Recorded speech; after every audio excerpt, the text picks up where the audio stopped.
تاخیر نہیں کرتے ہیں اور سوالات کا سلسلہ شروع کرتے ہیں۔ عالمہ صفا، ہم آپ کی سمت آئیں گے۔ وضو کن چیزوں سے ٹوٹتا ہے؟ اعوذ باللہ من الشیطان الرجیم، بسم اللہ الرحمن الرحیم۔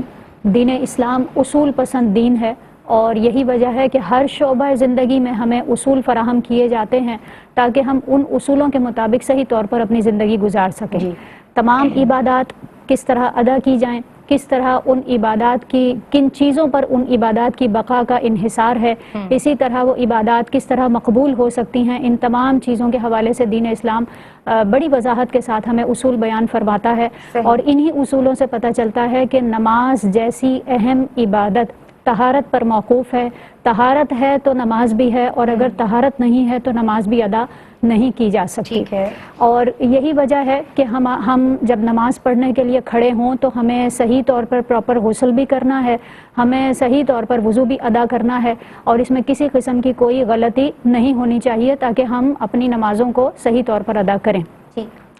اور اسی طرح کن چیزوں سے وضو ٹوٹ جاتا ہے اس کے بارے میں بھی انفارمیشن ہونی چاہیے تاکہ کامل طریقے سے وضو کیا جا سکے۔ اور وضو ٹوٹنے کے حوالے سے جو علماء نے ہمیں اصول عطا فرمائے ہیں، ان کی بنیادی جو اصول ہیں وہ میں وضاحت کر دیتی ہوں کہ سب سے پہلی بات یہ کہ جسم سے اگر نجاست نکلتی ہے تو وضو ٹوٹ جاتا ہے، یہ سب سے پہلا اصول بیان کیا جاتا ہے۔ پھر یہ نجاست اگر اپنے اصل مقام سے نکلی ہے تو پھر معمولی سی نجاست بھی ہوگی تو اس سے وضو ٹوٹ جائے گا۔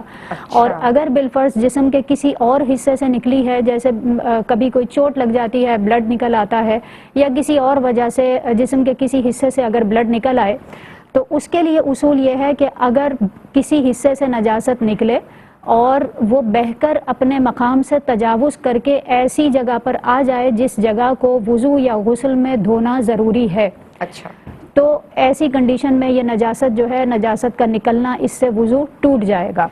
اور نبی پاک علیہ الصلوۃ والسلام نے ارشاد فرمایا، الوضوء من کل دم سائل، یعنی جب بہنے والا خون جسم سے نکلتا ہے، یعنی جب خون نکلے اور اپنی جگہ کو چھوڑ کر آگے تجاوز کر جائے تو اس سے وضو ٹوٹ جاتا ہے۔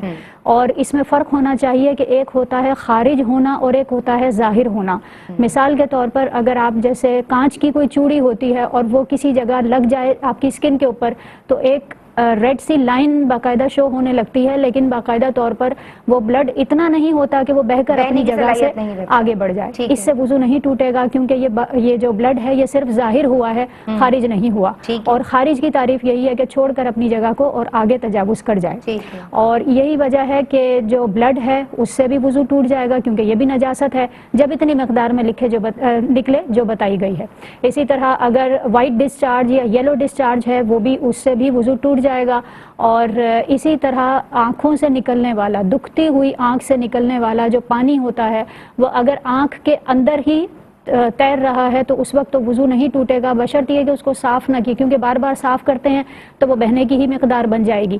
تو اگر وہ نکل کر بالفرض باہر آ جاتا ہے، اندر ہی خشک ہو جائے تو پھر وضو نہیں ٹوٹے گا، لیکن اگر بہہ کر باہر آ جائے تو اس سے بھی وضو ٹوٹ جاتا ہے۔ یہ بہتی ہوئی آنکھ جو تکلیف کی وجہ سے بہہ رہی ہے، اس سے جو بہے گی اس کا حکم بیان کیا ہے۔ اس کے بعد جو دوسرا اصول ہے وہ ہے نیند، یعنی نیند از خود تو وضو نہیں توڑتی، لیکن بعض صورتیں ایسی ہیں کہ جن کے اوپر خاص صورتحال میں سونے سے جو ہے وہ وضو ٹوٹنے کا حکم دیا جاتا ہے۔ اس کے حوالے سے تفصیل انشاءاللہ آگے عرض کروں گی۔ اور اس کے بعد جو تیسرا اصول ہے وہ یہ ہے کہ بے ہوشی اور جنون، ان دونوں حالتوں میں بھی چونکہ انسان کے سینسز باقی نہیں رہتے اور وہ نہیں بتا سکتا کہ میرا وضو برقرار رہا یا نہیں رہا، یہی وجہ ہے کہ جب وہ بے ہوشی کی حالت میں چلا جائے یا جنون کی کیفیت میں چلا جائے تو اس کا وضو ٹوٹ جاتا ہے۔ آخری اصول یہ ہے کہ قہقہا، یعنی اتنی زور سے ہنسنا کہ آپ کو خود بھی آواز آئے اور ساتھ اگر کوئی شخص موجود ہے اس تک آواز پہنچ جائے یا پہنچ سکتی ہے، اتنی آواز ہے، کوئی موجود تو نہیں ہے لیکن آواز اتنی ہے کہ پہنچ جاتی ہے، اگر کوئی ساتھ موجود ہوتا تو بھی وضو ٹوٹ جاتا ہے۔ لیکن اس کے لیے یہ ضروری ہے کہ یہ نماز رکوع اور سجود والی ہو، یعنی نماز جنازہ میں وضو نہیں ٹوٹے گا قہقہا لگانے کی صورت میں۔ اور بالغ شخص یہ قہقہا لگائے، ہوش و حواس کی حالت میں لگائے تو ایسی صورت میں نماز ٹوٹ جاتی ہے۔ یہ مختصر سے اصول عرض کیے ہیں، انشاءاللہ پھر نیند وغیرہ کے حوالے سے کلام آگے کرتے ہیں۔ جی جناب، یہ اصول عرض کیے گئے ہیں وضو کے ٹوٹنے کے تعلق سے۔